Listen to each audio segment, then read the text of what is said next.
At the beginning of the episode, we see our main hero walking down the street.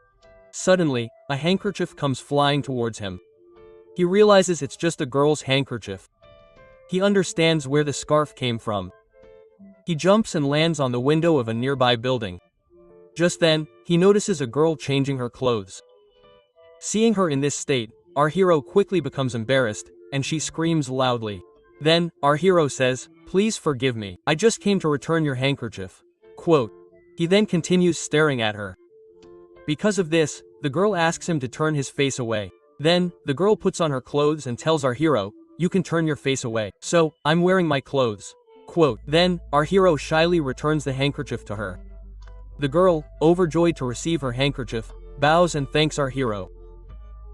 Our hero says, "Enough, there's no need to thank you anymore." The girl then declares, "It's time for you to die." Before our hero can react, she attacks him with a weapon called Amaryllis. Our hero somehow manages to dodge the attack and jumps down. They stand face to face on the ground. The girl then challenges our hero to a duel. Our hero is deeply confused. The girl says, "First, you entered the girls' dormitory and saw me naked. The punishment for this is death." Quote. Our hero says, "I just transferred to the school today. I don't have much idea about the routes here." Quote. With this, the two introduce themselves. The hero's name is Amigari Aota, and the girl's name is Julius, who holds the 5th rank in the entire academy. The fight begins, but our hero doesn't have his sword to fight. So he takes a student's sword from her. First, Julius launches an attack called First Boom. Aota dodges the attack and deflects some of it with her own swords. All the students present are shocked.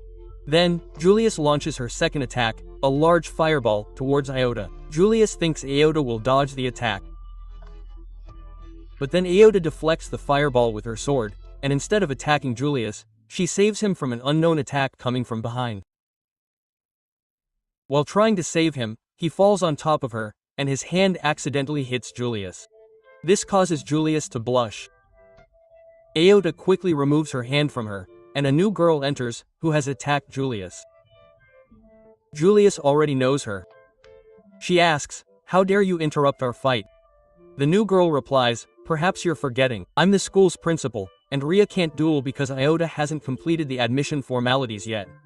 Quote. For this reason, the duel battle is cancelled. This girl's name is Claudia Enfield, the principal of Sagan Academy. Aota thanks her. Shin shifts to the office. While heading to the office, Claudia asks about Aota's previous academy marks. Coincidentally, they both scored exactly the same percentage in their previous academy exams. This sparks a good friendship between them. Aota and Claudia arrive at the office. Claudia explains the rules of their academy. There's only one rule. Students here must fight and defeat other academy students. She also tells her about a battle called Fist, which is starting next year. Claudia asks Aota if he would like to register for the battle. Aota flatly refuses. Aota then explains his motive for enrolling in the academy. He has come to inquire about his sister. He asks Claudia to check his records to see if the details of a student named Komagiri Vyoga are saved. Claudia notices that all student records from 5 years ago have been erased. Aota asks if she has any information on her. Claudia tells him about the powerful sword Sodakon's org, whose data was also erased 5 years ago. Aota is just about to head to the office door when Claudia calls him back and hands him the sword. Suddenly, Aota remembers some formalities Claudian was talking about during the fight. He asks Claudia about this. Claudia hugs Aota from behind. Then she says, "I was just joking. I did all that to stop the fight between you and Julius." Quote. Aota is shocked to hear this. The scene changes. We see Aota introducing herself to everyone in the class. The teacher tells Aota to go and sit next to her partner. We also see Julius in Iota's class. And Iota's partner is none other than Julius. Now Aota tries to befriend Julius. He asks Julius if he has forgiven Aota for her mistake this morning. As soon as Julius remembers what happened that morning, she becomes very shy and leaves without saying anything to Aota. A boy from behind tells Aota, "Well, you've pissed her off. Don't worry too much, Princess is just that. Quote, during their conversation, they discover they've been assigned the same room. As they leave the collider, they're talking, and Aota asks him, why did you just call Julius Princess? The boy explains that Julius is a princess from a city in Europe and also ranks 5th in their academy. Very few people know about his true identity. Actually, the boy is part of the academy's newspaper club, so he knows everything. Furthermore, the boy who shot Aota during the fight was none other than a member of the newspaper club. Aota gives him his shot, and another man yells loudly. Aota and his friend chase after the voice, and some others surround Julius. One of them has already lost to Julius twice.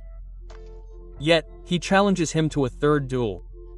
This man is from the same academy, named Lester Mack. His Page 1 ranking is 9. Page 1 is a ranking system that only includes the names of the strongest students. Meanwhile, Lester begins to force Julius. Julius's handkerchief falls to the ground. He says, I don't care if I lose again. I fight for one. Quote. Julius becomes furious, and flames erupt from his body. He says, I'm not like you. I have my own goals to achieve. Quote. Meanwhile, we see Aota's vision. Aota's sister is telling Aota, do you know why Dad always tells you not to fight? It's because you have so much power within you, and you're too young to control it. Quote. Even the slightest carelessness will hurt others. Aota tells his sister, okay, from today on, I'll use my powers to protect people. The scene returns to the present. Ryota remembers what his sister told him. He steps forward to protect Julius. Another man tells Laser Mac that he's the one who just transferred to our academy. Laser Mac considers bullying Aota. He's about to attack him with his sword when Aota's friend, Yabuki, starts recording everything. Seeing Yabuki recording, Mac's lackey stops him, and they both leave. Aota and Julius begin a conversation, and Aota asks Julius, if you're a princess, what are you doing at our small academy? Julius says, I need money, that's why I enrolled in this academy. Yano says that if you don't have money, you should earn it. Why don't you participate in a fiesta battle? I heard that fiesta battles are a tag team format, where 2 people are on the same team. He also asks if she has any friends who could be his partner. Julius says that it's true that I don't have any friends because I have high standards, and no one can match them. Aota asks, tell me, what are your standards? She replies, I always appear on page 1. Before she can say anything further, Yabuki receives an important call, says goodbye to Aota, and leaves. Now, only Julius and Aota are left. Aota asks Julius, do you know who else is in Boys Dom? Julius laughs. Aota compliments Julius, saying, your smile is very cute. Julius feels shy at this. Then Aota asks him to show her around the academy. Reluctantly, Julius agrees because Aota returned his necklace. The next morning, upon entering class, Aota greets Julius with a good morning. Julius greets her in return, shocking the entire class. Meanwhile, Aota sees her old friend, Saya. They chat for a bit. Julius, ready to give Aota a tour of the campus, finds her and Saya talking. She asks Aota, are you ready? Aota tells Saya about the incident that has happened so far, and Saya asks Julius, if you don't mind, can I give Aota a tour of the campus? Julius says, this is between me and Aota. Don't interfere. Quote. Who will take Aota with them? They start arguing about this. Just then, Claudia arrives. She declares, I'm the chief here. If that's the case, then I'll take Aota with me. Quote. As she says this, she clings to Aota. Seeing Claudia do this, both of them are furious. Claudia has brought some papers for Aota, as Aota hasn't yet selected her weapon. After the formalities are completed, she bids Julius goodbye and leaves. Aota, reliving their fight, asks, why don't you both give me a tour of the campus together? Now, they're giving Aota a tour of the campus. Aota says, wait here, I'll bring the drinks. While Julia and Saya are talking, someone attacks them from behind. Julius spots the man and quickly unleashes his long forearm attack on them. Suddenly, another man arrives and easily blocks Julius' attack. Saya is also present. She says, you won't get away that easily. Just then, a huge explosion occurs, and a cannon twice Saya's size appears in her hand. Saya flirts again, but they both manage to escape. The attack is so powerful that the buttons on Julius's shirt come undone. Meanwhile, Iota returns. Seeing Iota, both begin buttoning their shirts. The scene changes, and Iota asks Claudia if they've found the suspect. Claudia says that the investigation team is doing their job, but they haven't found any concrete evidence. While talking, they reach the location where the weapon selection is to be conducted. Upon arriving, Iota meets Mac again, who has also come for his weapon selection. He enters the selection zone and selects Cervesta, Iota's sister's sword. To gain full control of the sword, Mac meets the 80% criteria. However, Mac fails to meet the criteria. Despite this, he desperately tries to make the sword his own. This causes the system to malfunction, and the sword begins attacking Iota in a zigzag manner. Iota kisses the sword in his hands, declares, "If you're stubborn, I'm no less." With great difficulty, he manages to control it. Claudia is momentarily shocked by this, wondering how Iota can be so masterful. A nighttime scene is shown. Claudia has actually asked Iota for a favor, so Iota enters her house. Claudia is just leaving the checkpoint when they come face to face. Iota feels embarrassed when she sees Claudia naked. Iota and Claudia are sitting together. Claudia asks, "Don't you think you should take a little interest in me?" Iota replies, No, there's no need." She then tells Iota about some students who are getting injured before the fiesta's finances. She asks Iota to investigate. Furthermore, she believes Julius could be their next target because he's always alone, making it much easier to attack him. "I've noticed that Julius feels comfortable whenever he's with you," Iota says. "It's possible that tomorrow Julius is going to take me around the city, so I'll stay with him." Claudia tries to make advances with her, and Iota begins to feel dizzy. Next day, according to the plan, Julius is about to show Iota the shares. Seeing Julius in this outfit, Iota opens her mouth and compliments him, saying, "You look so cute today." Julius blushes. Then she shows him the largest stage in the attic. It's where the fiesta finale will be played. On the way, Julius buys a burger at a shop and eats it with a large chow. Then Iota tells her, "I need to discuss a very serious topic right now. Claudia asked me to talk to you about it. Some masked men are attacking students in our class these days. I want you to stop wandering around alone like that." Quote. She says, "I prefer to be alone. Why should I give you my personal details?" Quote. By then, the match is already underway. This guy is always in the mood to battle Julius, but Julius doesn't want to duel him. Iotaku says they can't just do meaningless duels like this. Mac tells them to mind their own business. The man becomes so angry that he smashes his sword hard on the ground near Iota's feet. This doesn't faze Iota. Mac's lackey is saying that the boss is watching, and Mac leaves after hearing this. Julius tells Iota she's very brave. She also removes the ketchup stain from Erota's clothes with her handkerchief. It's evening and they're returning home. They encounter some rogues, students from the Wolf Academy. They're all illegal and willing to do anything for money, even kill someone. Julius uses a little of her power and kills them all. She asks one of them, "Tell me who hired you to kill me?" He replies, "He's here. He's behind you." Quote. Both of them look back. Meanwhile, they start running for their lives. Julius moves forward to catch them, but as she moves forward, someone attacks her from the side. Julius somehow dodges the attack, and then we see the masked man. Iota is also chasing Julius. There's not just one masked man, there are 2 or 3. One of them attacks Julius from behind, and Iota tells him to look behind him. But then he changes his direction towards Iota. Iota dodges the attack with his sword, though he only gets scratched. Julius's money falls on Iota, then all the men disappear. Julius says, "You don't need me to guide you. I can handle the situation myself." Quote. The scene cuts to Iota at Julius's house. She tells Iota to hurry up and take off her clothes. Iota starts to feel shy. Julius says, "That's not what I meant. Your shirt is torn. That's why I'm asking you to take it off." Quote. Julius is sewing Iota's shirt. Iota's eyes fall on a photo of Julius in the closet. He tells Julius, "That little girl is you. These are your friends." Quote. Julius asks, "How dare you touch a photo without permission?" He then explains that when she was little, she looked exactly like a boy, and she would go wherever she wanted without permission.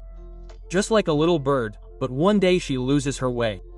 Then she encounters some bad guys. Just then, a gang of little children arrives and rescues Julius from the bad guys. They've been his friends ever since. Iota asks if he ever told them he was a princess. Julius says no, actually, these children are from Porphinus, the orphanage Julius's mother founded with funds. She didn't tell them she was a princess. Over time, the orphanage's funds were dwindling, so, after winning the Phoenix Peaster, she will use the prize money to help the orphanage's children. Iota says, "You're a princess, so what's the big deal for you?" Julius says, "That's fine, but I want to do something on my own. Now, take your shirt and get lost." Quote, as Iota is leaving, she sees their handkerchief. Julius says, "This is the last memento my best friend gave me." The next day, when Iota enters the classroom, she sees a paper in Julius's hand. Iota asks him about it. But Julius leaves quickly as soon as class ends without a response. A short while later, Claudia arrives, and Iota tells her about it. Claudia says, "Don't you think there's something wrong? Maybe that paper is nothing but an important message from the killer." Quote, Iota replies, "If that were the case, why didn't he tell me?" Claudia replies, "Maybe she doesn't want to put you in unnecessary danger." We see flashbacks of Iota's sister telling her, "I will protect you." Iota repeats the same line, "I will protect you." Julius quickly walks away. Claudia says, "Wait, take your sword.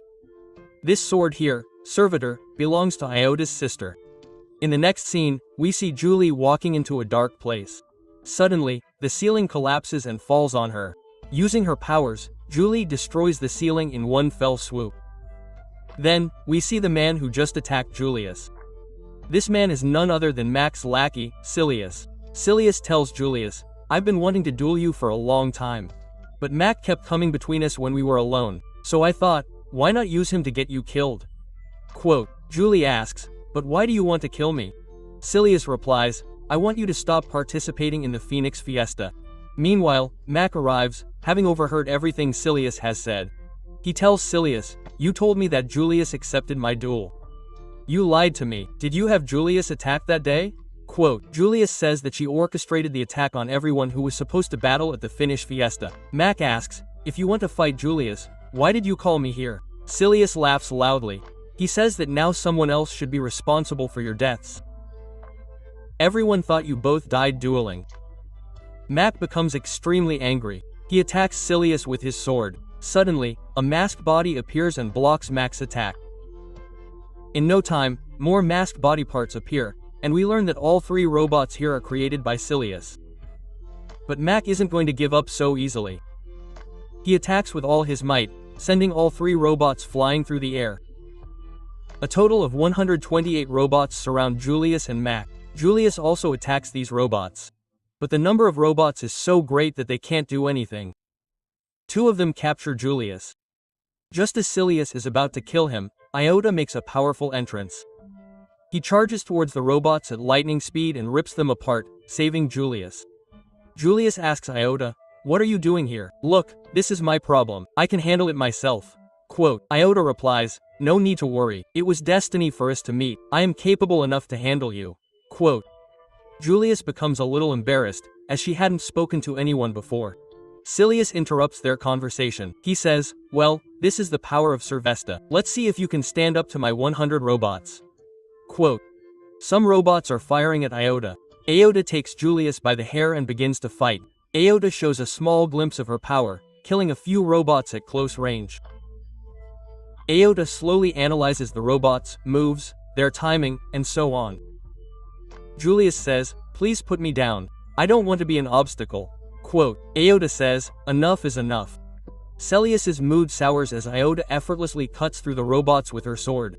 Silius says, "Enough is enough." Then she uses her secret technique. The queen of all the robots, who resembles a gorilla, uses some dangerous attacks on Iota. Iota struggles to dodge them because her moves are unpredictable. Iota uses his full power, getting close to the robot and slashing it all over, ending the monkey monster. Silius then sits on one of his robots and starts running away. Iota says, "Julius, stay here. I'll go after them." Quote, Julius says, "You help me. In return, I give him my power." Quote. In return, Iota's speed increases so much that they both overtake the robot. Iota says, "Check me, He then attacks the Strawbirds, causing Silius to fall down. We see Claudia, two swords in her hands, advancing towards Silius. A beautiful sunset scene is shown. Suddenly, Iota experiences heart pain, and we see chains that seal Iota's power, causing Iota to faint in the sky. Now we see Iota's vision, where her sister says, "Iota, I want to protect you." In reality, Iota's sister used a chain magic on Iota to limit her power. That's where Iota's last meeting with her sister takes place. We then return to the present, where Iota lies unconscious. When she opens her eyes, Julius asks, "Are you okay?" Iota replies, "I'm absolutely fine, but I'm feeling a little dizzy." After resting for a while, he says, "Let's go back." But Julius makes her lie down and says, "You haven't fully recovered yet. You should rest a little longer." Quote. She then asks Iota, "Who sealed your power?" Iota tells her the entire story and then asks, "Why did you do that?" Diverting the topic, he says, "If you haven't chosen a partner yet, you can make me your partner." Julius says that's fine, but I can't help you like this after every match there. Finally, she tells him. Meanwhile, Silius is in serious trouble here. Claudia says, "So you're the root of all this trouble." She attacks him with great force, leaving him covered in blood. Yubuki is also present. We see two people watching them through CCTV cameras. One of the girls says, "Our robot did a great job. Next time, I'll make some modifications to it, making it even more powerful." Quote. The scene shifts. We see all the presidents of all the institutions sitting together. One of them is missing, having just gone on vacation. One of the institution heads says, "What difference does it make whether she's here or not? Let's start the meeting." Quote. The other man doesn't like this, and they start arguing. Claudia calms them down. Claudia is then discussing hiring some scientists from another institute. Iota is hurriedly leaving when he bumps into a girl. Iota quickly gets up and asks her if she's hurt. She says, "I'm perfectly fine." He notices something stuck in her hair. Iota is removing the stick from her hair. The girl feels extremely shy. Just then, her uncle's voice calls out from behind, "What are you doing? Hurry up." Quote. Iota then remembers that she needs to get to training with Julius as soon as possible. The girl thanks Iota and leaves. In the next scene, Julius and Iota are training to improve their timing. As you know, Iota's power is sealed, so he can't stay at his full potential for long. Iota seems to have a different energy today. He's easily dodging Julius' attacks. Julius uses his special moves to stop Iota, trapping her inside a fireball. Julius thinks he's already won, but Iota emerges from the flames and attacks Julius' neck with his sword. With this, Iota wins the battle. Furthermore, Iota has excellent timing to reach her full potential. The two are resting. Julius says, "We need to improve your timing." Iota says, "I don't think anyone in this academy is stronger than you." Julius tells her about all the school's student council members, who are much stronger than her. She also tells her a little about last year's feast winner. Julius asks Iota for a favor, as he doesn't yet know much about Iota's skills. So, she tells her not to duel with anyone unnecessarily. Shortly after, Mac and Saya arrive. Saya says, "You're using Iota like a toy. Every now and then, you see me training with Iota. I should be training with Iota too." Quote. The two then begin their usual bickering. Claudia enters, bringing with her two scientists from the Alan Kand Academy to help with weapon development. One of the girls is extremely misogynistic. She screams at Iota. She even forcibly kisses her. Julius and Saya's tempers soar. Saya becomes so enraged that she pulls out her large cannon, which the other girl exclaims is amazing. Saya asks her, "How do you know about this?" The girl replies, "Weapons research is my job." She also finds out who Saya's father is. She starts making inappropriate comments about Saya's father, which Saya doesn't like at all. Saya replies, "You can't just say such inappropriate things about my father. You should take back your statement." Quote. The girl says, "If you want me to take back my words, you'll have to duel with him and defeat him in a duel, which isn't currently possible. You'll only get a chance to fight him at the Phoenix Fiesta." Quote.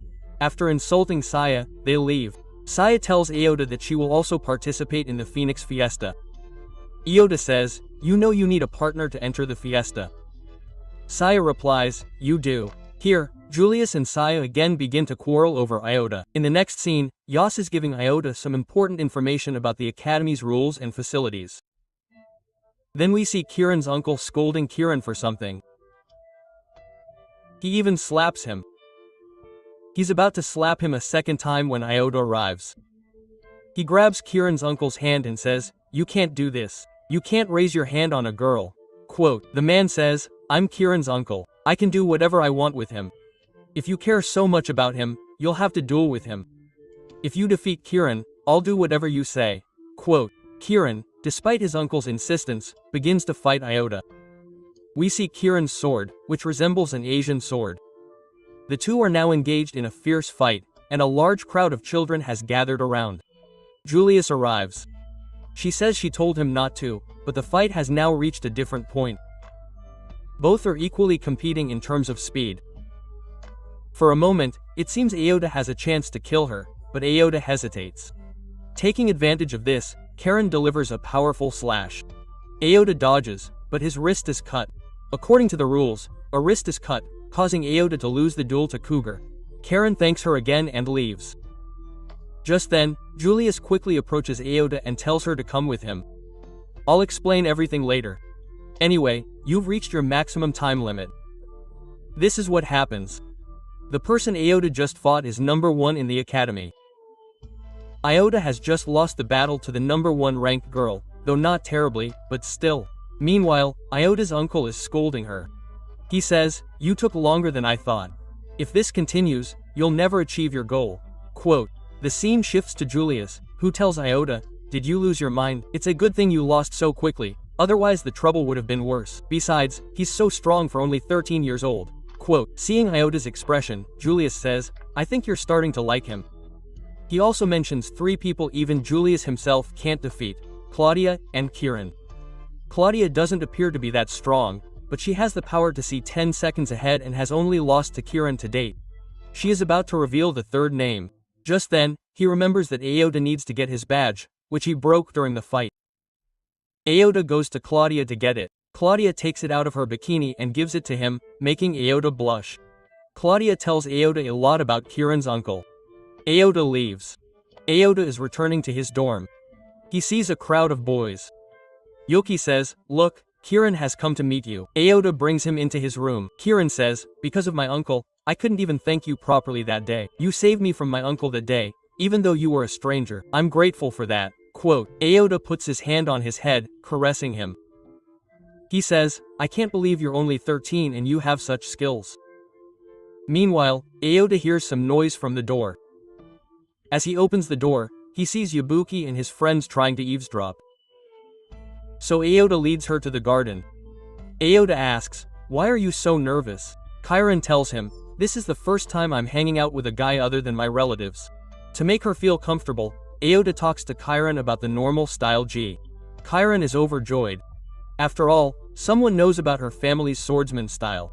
Iota asks, "So what's your reason for fighting?" Kieran says, "I want to save my dad. If I win the Phoenix Fist, I'll take another step forward in finding my dad." Quote, Iota asks, "Did your uncle tell you this?" Kieran replies, "Yes." She then asks Iota if she can join him for training. Iota says, "I currently train with Julius. I just need to get his permission." Quote, Kieran asks, "Why, Julius?" Then she makes a face. Iota, seeing Kieran's shocked expression, says, "Okay, you can join me for the morning session." Kieran excitedly asks, "Will it just be the 2 of us?" Iota replies, "Both of us." However, as Iota is returning after dropping Kieran off at his dome, Saya jumps in and grabs Iota by the throat. After Iota's repeated requests, she lets him go. She then asks him, "Who was that girl?" He says, "It was Kieran." Hearing this name, Saya remembers that she was the number 1 girl in their academy. Iota tells Saya that she also wants to save her dad, just like you. Saya asks Iota, "I came to choose you as my partner for the Phoenix Fiesta." Iota replies, "I've already partnered with Julius." We then cut to the next morning's canteen scene. He's just contemplating what to eat. Meanwhile, Julius arrives. She's very angry and accidentally presses a button, forcing them to eat spicy curry. Iota says, "Well, if you don't like eating something so spicy, you can share a little with me." Julius then asks about Kieran. Aota says, "It's nothing, we were just training together this morning." However, Julius's face clearly shows that she's feeling jealous. As she takes a bite of the curry, she breaks down in tears. Aota also takes a bite from Julius's plate and is overcome with emotion upon tasting it. In the next scene, Iota and Karen are jogging as usual. We see the same two scientists who have been monitoring them.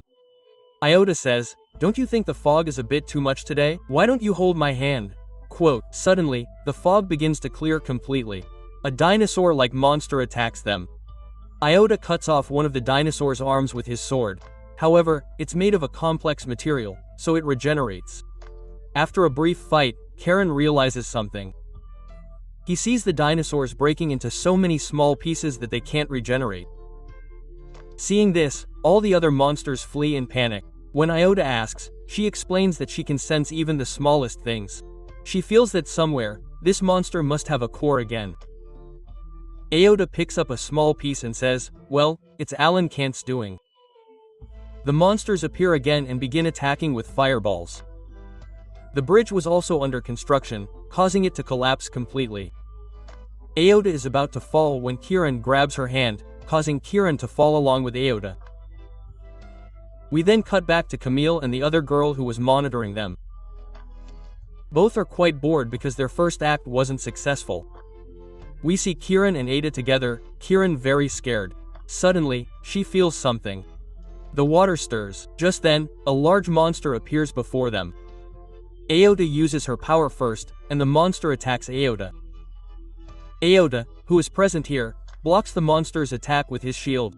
Aota asks Karen, "Are you okay?" Karen says, "You must be having trouble fighting because of me. Leave me alone." Quote, Aota leaves Karen in a safe place nearby and begins fighting the monster. Aota cuts off the monster's head, but like the previous monster, the monster possesses regeneration abilities. It regenerates its head instantly. Now Aota becomes extremely angry and uses his full potential. Then the monster also spews fire from its mouth. Aota dodges the attack and moves closer to it, and within a millisecond, he cleaves the monster in two. The monster's heart is extinguished, but Aota has already used his full power. So, as usual, he faints again. After a while, we see Chiron and Aota sitting together naked.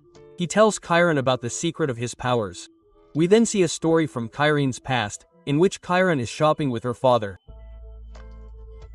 When some robbers arrive, in self-defense, her father kills one of them to save Chiron. As a result, they are declared criminals and taken away by the police. So, her goal is to win the Phoenix Pister so that she can use the money to save her father. "My uncle told me that if I follow his orders, he will help free my dad," Aota says. "Look, you must choose your own path. The path shown by your uncle cannot always be the right one." Quote, meanwhile, Aota's focus is elsewhere. Chiron feels embarrassed, so she turns her face away. She tells Aota, "I feel so good whenever you put your hand on my head. My dad used to put his hand on my head like that too."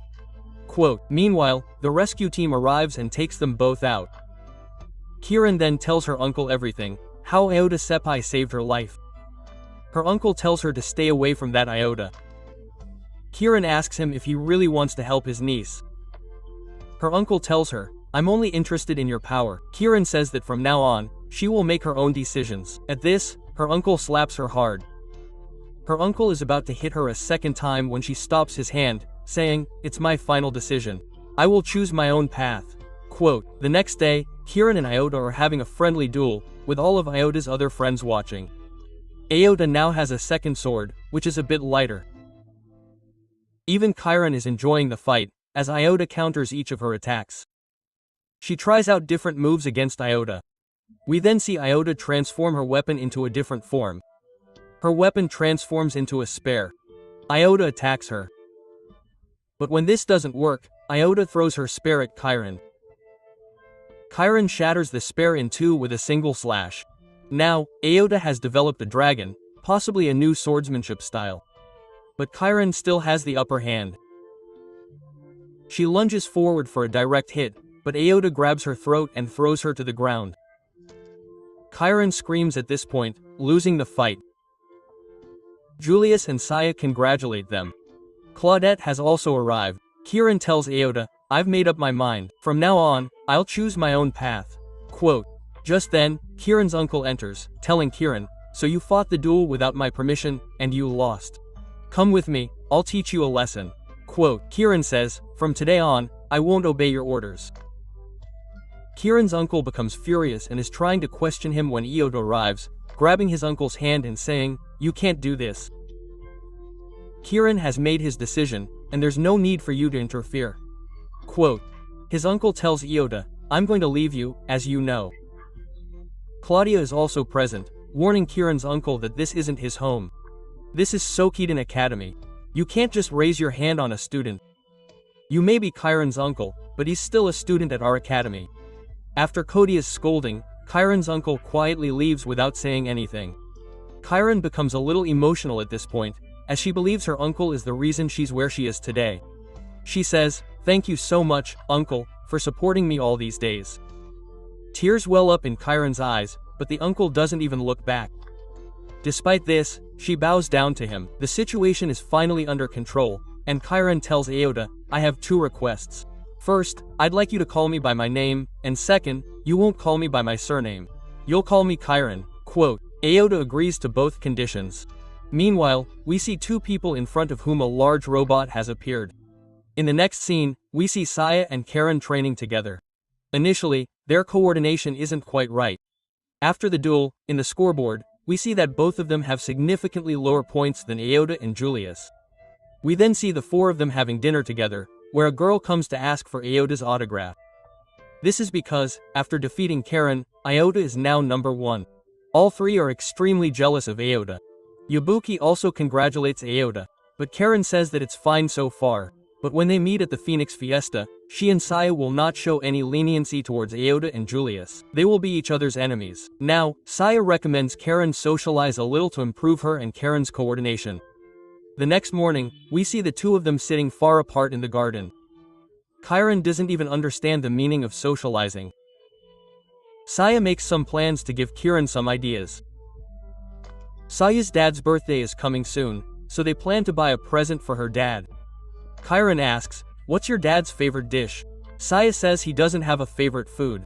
Then Kieran takes her to a liquor shop. But Saya tells her that her dad doesn't drink. Then she gets an idea. She says, my dad is a mad scientist, so according to me, he'll definitely like something. Then they go to a red light area outside the city. Kieran is a little nervous, but Saya has been here before. She then chooses a very dangerous weapon, which is currently malfunctioning, but will work after some modifications. Then they emerge from the dark place. Saya asks, tell me, it's your turn now, what do you want to do? Kieran becomes very shy. She says, I don't know how to swim, so Saya takes Kieran to the swimming pool to teach him how to swim. Saya says, I'll help you practice for today, but from tomorrow, Iota will come. Saya says, continue your training, I'll go eat something. Quote, meanwhile, Saya accidentally bumps into a girl. Kieran apologizes, but the girl, furious, starts abusing Kieran. Then she says, hey, you're the one who holds the number 1 position in the academy. Sao says, I lost a duel a few days ago, so now I don't have the first spot. She starts laughing loudly and says, despite having so much skill, you don't even know how to swim. She's making fun of him. Just then, Saya arrives and throws a robot band at her, knocking her into the water. The girl asks, who are you and what is your rank? Saya replies, what do you mean by my name? I don't have a rank. First, tell me your name.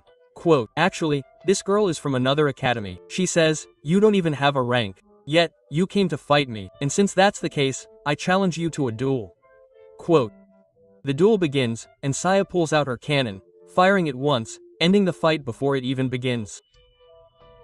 There's a loud explosion, and judging by the condition of the yellow cat girl, you can imagine how powerful the shot was.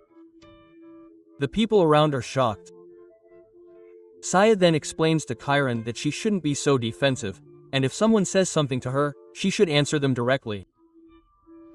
Now Kieran asks Saya why she chose me as her tag partner.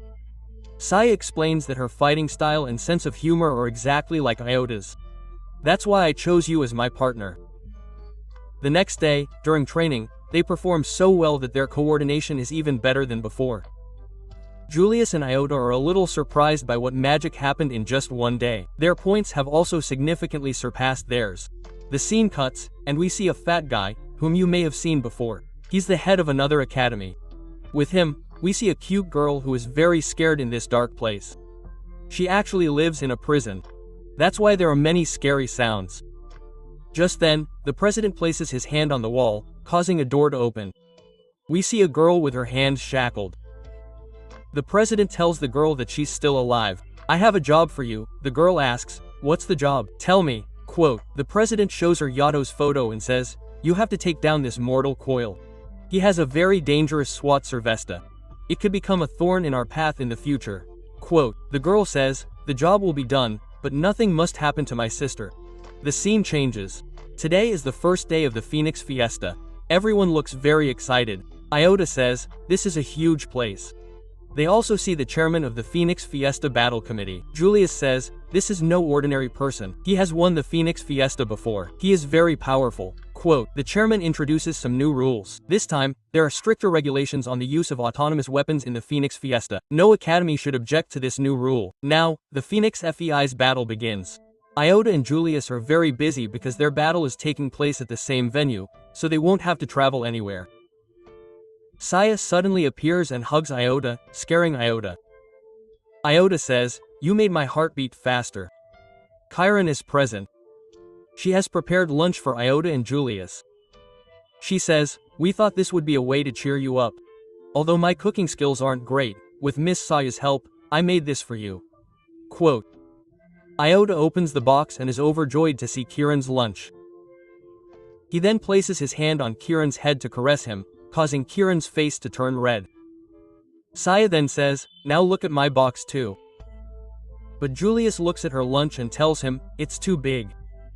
Saya says, "Iota likes big things." She tells Iota to put her hand on her head. Saya is feeling much more relaxed and a bit more relaxed. Julius doesn't like this and says, "Let's go to our room and eat." The match begins. They're watching the TV commentary, and it's here that we're told about the preliminary rounds in the first week. Furthermore, out of the 256 pairs, only 32 players will advance. Elimination also plays a role. If both members of a team are eliminated, or if one member is eliminated and every member dies, the referee will declare them defeated. The first match is between Iota and Julius. They take the field. The commentator praises Iota, who still holds the #1 position.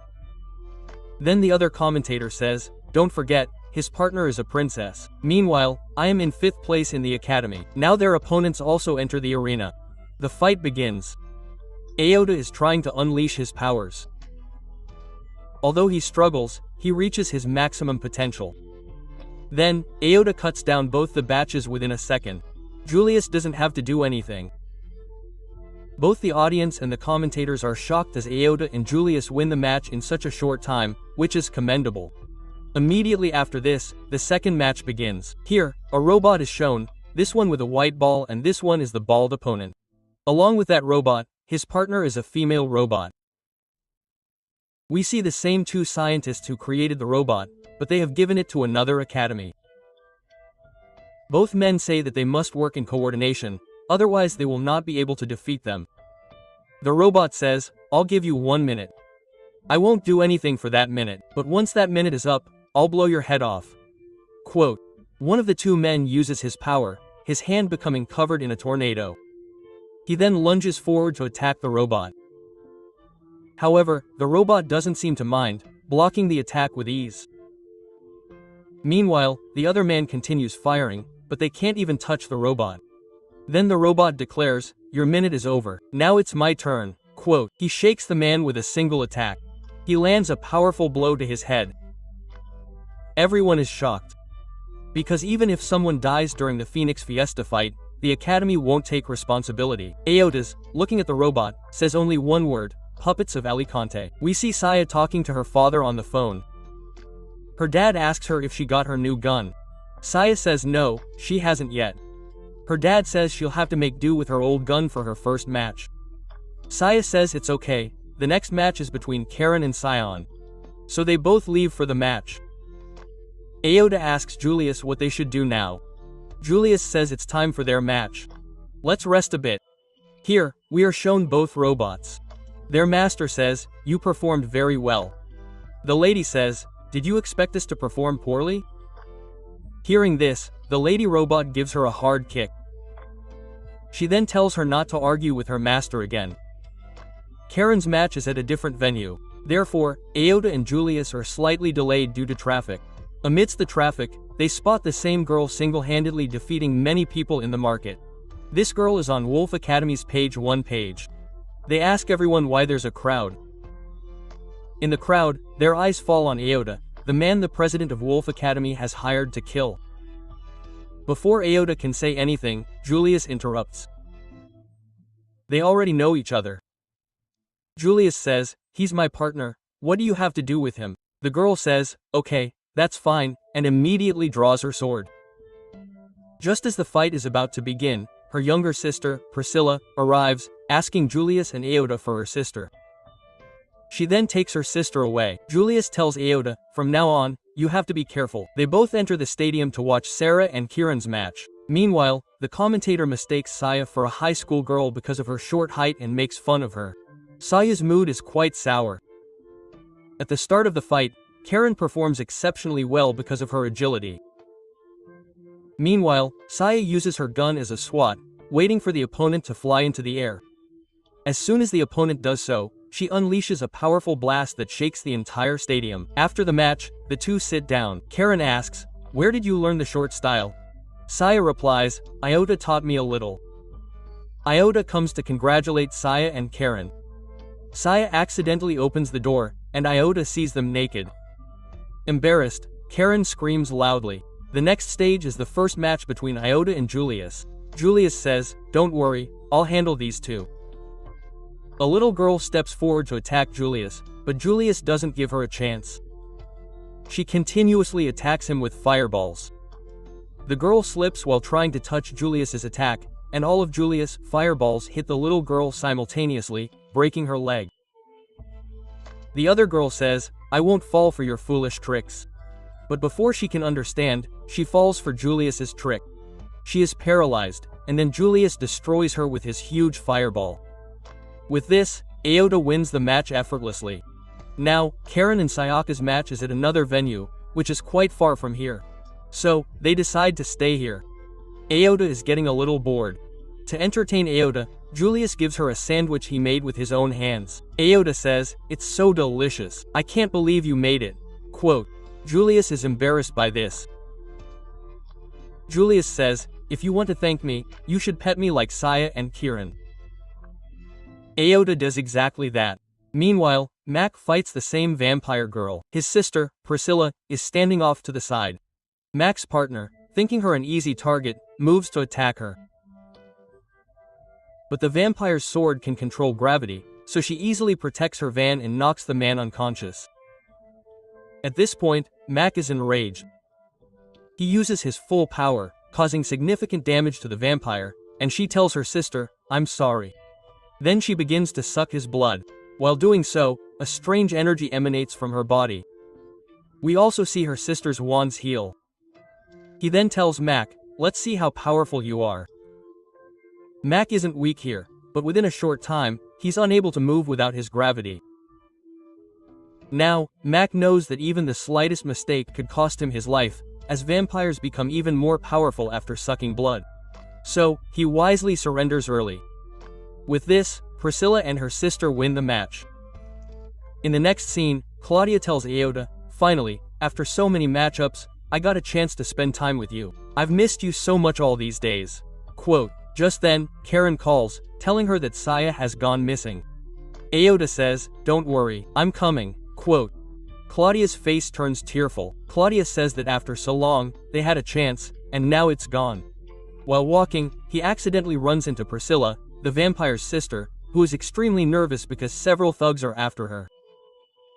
They both reach the terrace. Aota asks why they're chasing her. Priscilla says they're probably from the casino. "Don't worry, my sister will be coming to save me." Suddenly, Priscilla's vampire sister arrives. She misunderstands that Aota is harassing her sister. But Priscilla explains that Aota actually protected her from the thugs. Despite this, she's about to attack Aota when Priscilla intervenes and scolds her vehemently. "Don't you understand that I told you that Aota saved my life?" Aota and the vampire have a brief conversation. Meanwhile, Saya has also been found, so all the problems are bypassed. The scene cuts to Priscilla's sister going into her boss's room and vandalizing it. She asks the president, "How long was my sister under your protection? Who attacked her?" The president explains, "Some people at Wolf Academy sometimes ignore even my words." He also says, "What difference does it make? He has the regeneration ability." Quote, hearing this, the vampire attacks the president with a powerful sword, but his attack doesn't have much effect on the president, leaving only a small scratch. He says, "Perhaps you've forgotten what you promised me. Finish Aota as soon as possible." Quote, she says, "I can't do this. She saved my sister's life." Quote, the president says, "Okay, you can decide what to do later." After he leaves, we see a girl looking forward to the match tomorrow. He tells the president, "Don't worry, sir, they'll win both bands tomorrow." In the next scene, Aota tells Julia that Priscilla has invited him to dinner. Julia says, "You have a match with those two sisters, and you'll be going to that house alone today to eat dinner." Wait, I'll go with you." Quote. They're just about to ring the doorbell when Priscilla opens the door and greets them warmly. As they enter, Priscilla's sister turns her back on them. In reality, the vampire and Julius don't get along very well. She tells Julius, "Why are you trying to be Aota's mother? Just be normal, just the way you are." Quote, she then calms down their argument and arrives with a delicious meal prepared by herself. The vampire explains her motive, explaining why she wants to earn money. Sometimes she has to resort to illegal activities for money. Julius says, "You can use the Phoenix Pieces prize money, right?" We are shown a flashback, showing how many years ago, their financial situation was rocky. So, they took a loan from the president of Wolf Academy. According to the terms, she can't use the money she won from the Phoenix Piece to pay off her debt. Instead, Kane tells her to work and pay off her debt. He says, this time, the president has given her a contract to finish off Aota. "But don't worry, Aota saved my sister's life, so I'm hopeful for her." Quote, however, he doesn't know why he's after Aota. Furthermore, he says, "I heard her say that someone else used the same sword before Aota. Maybe he knows it." Quote. Aota thinks of his sister, and before he can ask her anything further, Priscilla arrives with her second dish. After dinner, Julius and Aota say goodbye and leave. Julius heads to his dormitory. Aota is also on his way to hers when he remembers something related to Claudia. We see Aota enter Claudia's room. It's pitch dark, but Claudia's eyes are glowing brightly. Aota sees Claudia attack him with her sword, but Aota doesn't attack. He simply dodges her attack. Claudia is about to strike him when Aota places his hand on her cheek and says, "Claudia, it's me, Aota." Claudia, now conscious, says, "Aota, please forgive me. I didn't mean to do this at all." Quote. Then the two sit together and talk. Meanwhile, Claudia's sword is glowing. Aota asks her about it. Claudia explains, "My sword makes me feel like I'm dying every day. I've experienced death 1,200 times so far. I've had different kinds of death experiences, like accidents, extreme cold." Quote. He says, "But your sword is really good." We learn that there are good orbs and bad orbs. Aota's orb falls into the good category. However, hers falls into the vampire category and the bad orb. However, it's impossible to say whether the good orb is more powerful or the bad. Aota gathers more information from Claudia about vampires for their next fight. Then, he says goodbye to Claudia and leaves. Claudia says, "If you want, you can sleep with me all night." Aota says, "Thank you very much, but I have a match tomorrow morning. I have to get up early too, so bye." Quote, the next morning, the vampire is sleeping. We see a glimpse of her. Someone tells her that if you want to protect something, you need power. If you want to achieve something, you need power. Being powerful is very important in this world. We see how the vampire and Priscilla meet with the president, who gives the vampire an orb, and the sword's compatibility matches with the new vampire. Priscilla arrives and wakes him up. She says, "You see?" She says, "Yes, of course, we'll fight together." With this, she begins to suspect his blood of Bane. With this, the vampire's sword is powered, and then they both prepare for the match. Meanwhile, a scene between Aota and Julius is shown. Aota tells Julius that she wants to try something new. Julius says that she only cares about winning. A scene in the stadium is shown. The stadium is very crowded today. The fight begins. Julius launches his attack first. However, the vampire moves forward, easily parrying Julius's attacks. Here, she is single-handedly taking on Julius and Aota. But here, Aota also shows her prowess. The vampire says, I have to admit, there's something special about you two, and you're well coordinated. Julius then attacks the vampire. We see her create a protective shield to protect her Bane Pro. The vampire says, this is my secret technique. She becomes a little overconfident and lowers her guard. Julius attacks her again with a barrage of fireballs, though this time it's not as powerful. Then, from the side, we see Aota attack her with her sword. The attack was powerful, but the vampire still managed to deflect both attacks. The remaining vampire is about to launch a very dangerous attack. Aota and Julius remain vigilant. Aota uses her powers and blocks each of her attacks. Julius also uses his technique, such as a fire blast from above. But the vampire's sword nullifies Julius's attack. The situation becomes extremely intense. As you know, the vampire's sword falls into the category of a bad type of sword. It's simply overwhelming. It's drawing a lot of power from its sister, meaning it's sucking her blood. The gravity's effect is so intense that neither of them can move. Aota tells Julius that if they don't act quickly, it could be a disaster. Aota approaches her and tells her that she can't harm those she loves. He's actually referring to her sister. For a moment, she returns to normal, but then her org takes control of her again. People in the stadium panic. Just then, Aota's SWAT begins to glow. Aota knows what to do. He quickly charges forward with full power. He attacks her hand and throws her sword into the air. Then, with great effort, he shatters her into pieces. The stadium falls silent. Suddenly, Aota falls to the ground, unable to move. Chase again tries to bind Aota's powers. All the college members and presidents of other academies are watching live. Everyone learns that Aota can only use his maximum power for a limited time. Everyone is amused by seeing Aota in this state. He is also now the target of many people. We see a man who says that the twist is yet to come. We then see the two scientists saying that their drones will easily defeat them, as Aota won't last more than 5 minutes.